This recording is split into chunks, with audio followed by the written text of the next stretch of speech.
ঝালকাঠিতে truck, autorickshaw ও private কারের ত্রিমুখী সংঘর্ষে 12 জন নিহত হয়েছেন। বুধবার দুপুর 2টার দিকে বরিশাল পিরোজপুর আঞ্চলিক মহাসড়কের ঝালকাঠির গাবখান সেতু এলাকায় এ দুর্ঘটনা ঘটে। এ ঘটনায় বেশ কয়েকজন আহত হয়েছেন। প্রত্যক্ষদর্শী ও পুলিশ জানায়, টোল প্লাজায় টাকা দেওয়ার অপেক্ষায় ছিল ইজি বাইক, প্রাইভেট কার সহ বেশ কয়েকটি গাড়ি। এ সময় সিমেন্টবাহী ট্রাকটি সামনে থাকা সব গাড়িকে ধাক্কা দিয়ে প্রতিবন্ধক ভেঙে রাস্তার পাশে চলে যায়। এতে এই হতাহতের ঘটনা ঘটে। এদিকে খবর পেয়ে ঘটনাস্থলে ফায়ার সার্ভিস, পুলিশ ও স্থানীয় লোকজন উদ্ধার কাজ চালাচ্ছে। হতাহতের সংখ্যা আরও বাড়তে পারে বলে জানিয়েছে পুলিশ। আমাকে পুরোটা চাপাতে না, সাইড বাড়ি গেছে, সামনে দুটো পুরো চাপা দিচ্ছে। আর আমাকে সাইড বেস দিল, সাইড বেস ধাক্কা ঠেলা কাইতেই করিয়ে গেছে। আমরা ইজিবে কাইতেই গেছে, আমি তলে করিয়ে গেছি।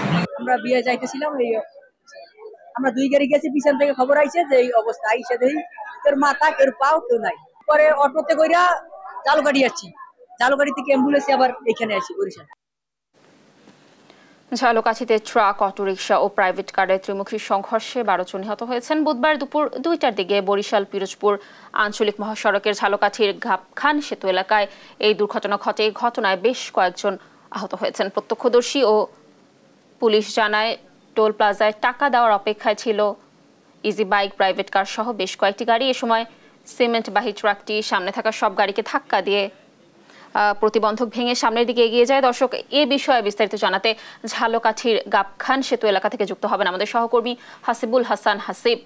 হাসিব, দুর্ঘটনা কিভাবে ঘটলো, প্রত্যক্ষদর্শীরা কি বলছেন এই ব্যাপারে, আর নিহতদের পরিচয় সম্পর্কে কি কোনো তথ্য পাওয়া গেছে কিনা, কি তথ্য রয়েছে আপনার কাছে জানাবেন। লাবণী, জানিয়ে রেখেছি ঝালকাঠির গাবখান ব্রিজের টোলঘরের এখানে ইতিমধ্যে হচ্ছে যে একটি ট্রাক চাপায় বা প্রাইভেট কার এবং অটো চাপায় পৃষ্ঠ হয়ে ইতিমধ্যে 12 জন মানুষ নিহত হয়েছে এবং এরা স্থানীয় মানুষজনই, এবং স্থানীয়রা ইতিমধ্যে আর বেশ কিছু জন আহত হয়েছে। আহতদেরকে উদ্ধার করে স্থানীয় প্রশাসন এবং জনগণ উদ্ধার করে ইতিমধ্যে বরিশাল শেরেবাংলা মেডিকেল কলেজ হসপিটালে তাদের চিকিৎসা দিন আছে এবং তাদের অবস্থা অনেক গুরুতর অবস্থা আছে। আমি এখন কথা বলছি এখানে স্থানীয় যারা ঘটনা ঘটার পর্বে যারা মানে আহত উদ্ধার করে ছিল তাদের সাথে কথা বলছি। কিভাবে কি উদ্ধার করছিলেন? এখানে মাইক্রো জিপে আমি আইসা 5 জন পাইছি, আরো 2 জন আগে বের হওয়া হয়েছে। তার সামনের 2 জন আগে দেখছি যে মাথার গেলু, হুজুরের গেলু বাইর হয়ে গেছে, আর পাশের জন হাত কাটিয়ে মনে করেন এই সাইলে মেলে গেছে, আর এখান থেকে এক অংশ নামিয়ে গেছে, ঠ্যাং বাজে পড়ছে, কিন্তু অনেক কষ্ট করিয়া দরিয়া ঠ্যাং বাইর করছে, অনেক বাজা বাইর হয় না, অনেক কষ্ট করিয়া বাইর করা হয়েছে। বাইর করিয়া 2 জনের গেলু নিচে পড়ে রয়েছে, হুজুরের গেলুটা আগে বের করিয়ে দিয়ে পলিথিনে কবির আমি বাইরে হয়েছে, পরে আরেকজনের পরে আরো টুকু পাইছে, সেটাও হ্যারি গেলু মনে হয়, ওইটা বাইর করিয়া পলিথিনে দেওয়া হয়েছে, হেফাজতে দেওয়া হয়েছে। কতজন কি মারা গেছে? মোট এ জায়গা গাড়িতে ছিল 7 জন, আর ওদিকে মোট গেছে 12 জন। আপনারা একটু বলেন যে কিভাবে কি উদ্ধার করছিলেন যে ঘটনার পর, এবং ট্রাকটা কোন দিক থেকে আসছিল? কি আসছিল? ট্রাকটা আসছিল ওই ব্রিজের উপর থেকে। ট্রাকটা আসার সাথে সাথে দেখলাম ফুল স্পিড আসছে, ওর ব্রেক নাই। ওইখানে এসে যে সময় টোলের স্পিড ব্রেকারটা পারাইছে, ওই সময় গাড়ি জাম্পিং করছে। জাম্পিং করার সাথে সাথে সামনে অটো, প্রাইভেট কার, প্লাস একদম সামনে আসলে একটা পিক আপ, ওগুলো নিয়ে একদম এখানে একজন ভিক্ষা করে ওরে সহকারে এখানে নিয়ে এখানে ফেলাইছে। সব ফেলানোর সাথে সাথে আমরা দৌড়ে আসার সাথে সাথেই দেখি ওইখানেই অটোর লোকজন জায়গায় ডেড মারা গেছে। আমি 2-3 জন আমরা জীবিত পাইছি, আর উঠাই দিছি অটোতে।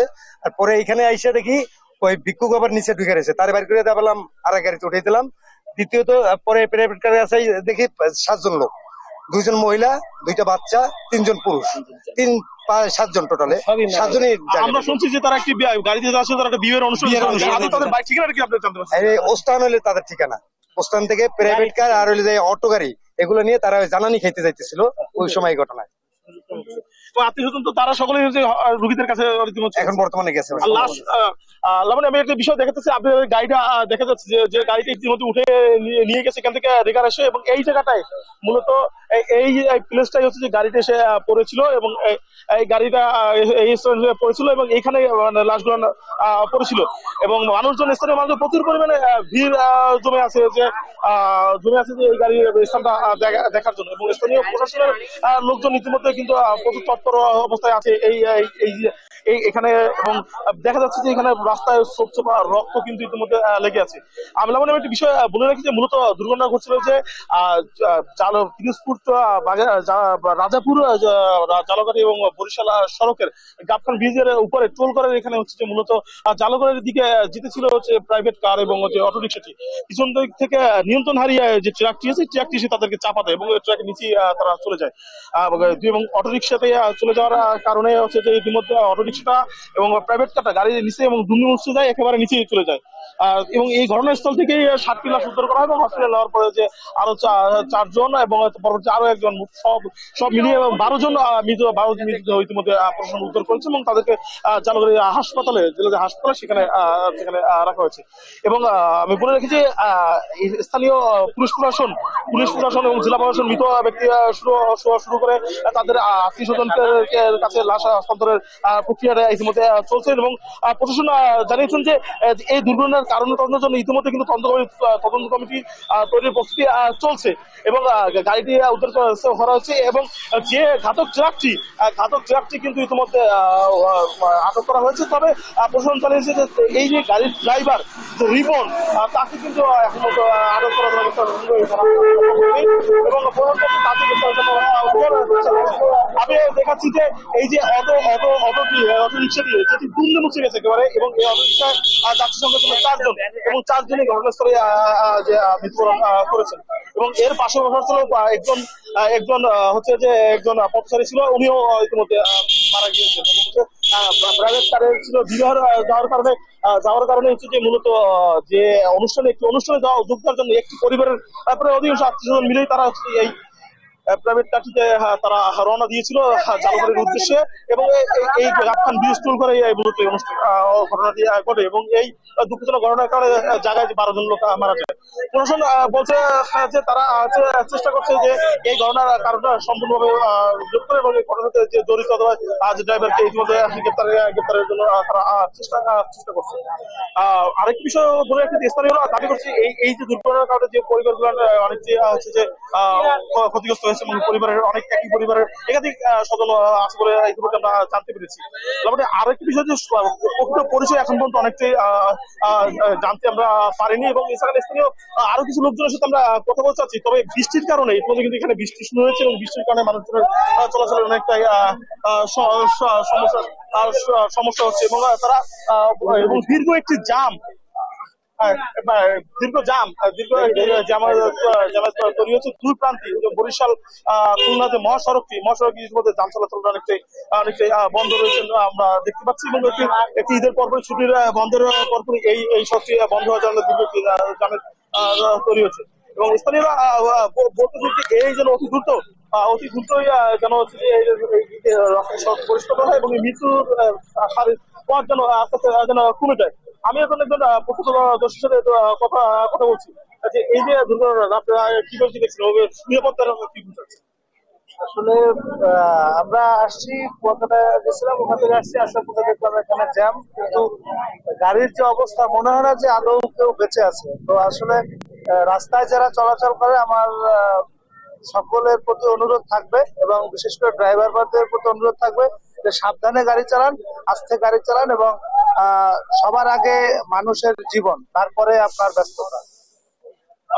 আমরা উদ্ধার কর্মীদের সাথে অনেকটা যোগাযোগ করছি এবং তারা বেশ কিছুদিন আমাদের স্থানীয় জনগণ সহ প্রশাসনের লোকজন তারা কিন্তু উদ্ধারের সাথে সহযোগিতা করছে এবং পুলিশ কিন্তু কাজ করে যাচ্ছে এই যে দুর্ঘটনায় কবলিত গাড়িটি উদ্ধারের সহ যে মানুষের পথ যোগাযোগের চলাচল জন্য স্বাভাবিক করা যেতে পারে সড়কটি এরা চেষ্টা করছে। আমি এখন এখানে কথা বলতেছি যে এইখানে আপনি স্থানীয় এবং স্থানীয় আরো কিছু বেশ কিছু লোক আছে। বৃষ্টির কারণে মূলত হচ্ছে মানুষজনের ভিড় অনেকটা কমে গিয়েছে এবং তারা রিকার কিন্তু ইতিমধ্যে চলে গেছে পুলিশ প্রশাসন থেকে গাড়িটি সরানোর জন্য তারা চেষ্টা করছে। আমরা একটি বিষয় বলে রাখি যে এই দুর্ঘটনায় নিহত ইতিমধ্যে কিছু 12 জন এবং আমরা বরিশাল শেরেবাংলা মেডিকেল কলেজ হাসপাতালে কিন্তু আরো 6 জন গুরুতর আহত অবস্থায় তারা চিকিৎসা নিচ্ছে এবং আমরা বলে রাখি এবং এই এলাকার মানুষের একটি যেহেতু কাছাকাছি এলাকা এবং এলাকায় একটি সুখের ছায়া নেমে এসেছে যে কেন একই পরিবারের একাধিক সদস্য থাকার কারণে কিন্তু মূলত এই সমস্যাটি হচ্ছে সমস্যা হচ্ছে। তাহলে মূলত আমি একটু বিষয় বলে রাখি যে লাশগুলো হস্তান্তরের একটা চেষ্টা করছি এবং প্রশাসন থেকে বলা হচ্ছে যে এই যে এই ঘটনার সাথে সম্পৃক্ত এবং খুব দ্রুততার সাথে যেন এটা সমাধান করা হয় এবং মানুষ হস্তান্তর করার চেষ্টা করছে। মানে এই ছিল মূলত বরিশালের থেকে দুর্ঘটনার সমস্যা। ধন্যবাদ হাসিব আমাদের সাথে যুক্ত থাকার জন্য। দর্শক, আজ আমি বলছিলাম যে ঝালকাঠিতে ট্রাক, অটোরিকশা, প্রাইভেট কারের ত্রিমুখী সংঘর্ষ, ইতিমধ্যে 12 জন নিহত হয়েছেন, অনেকেরই আহত হওয়ার সংবাদও আমরা শুনতে পেয়েছি এবং এই ব্যাপারে সর্বশেষ তথ্য জানাচ্ছিলেন দুর্ঘটনাস্থল থেকে আমাদের সহকর্মী হাসিব।